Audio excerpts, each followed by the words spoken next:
Okay, I found what I thought I had. This one looks a lot better than mine. So we're gonna take it apart because it works, and that's why we break things. But seriously, we're gonna take it apart and we're gonna put some fresh lube in there. And yeah, they're nice and tall.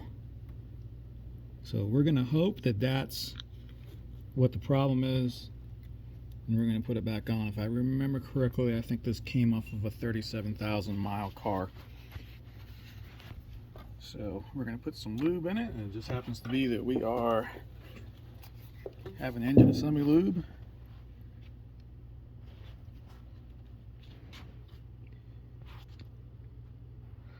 If a little bit of lube is good, a lot of lube might be better. Make sure key's on there.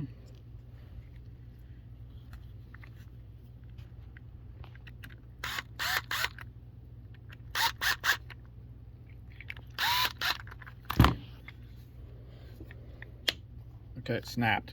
No gap. You don't want to pull it up with the screws. You pull up with the screws, you're going to break it. You don't want to. I'm going to put the clutch on this because I want to tighten it by hand.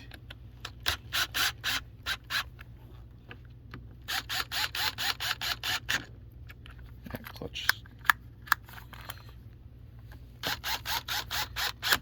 There you go, that's a clutch. So I'll come back with my 1/4-inch ratchet and I'll just verify those are tight, and then we'll go put it back up in a car and we will test it, and hopefully the guillotine will be working again.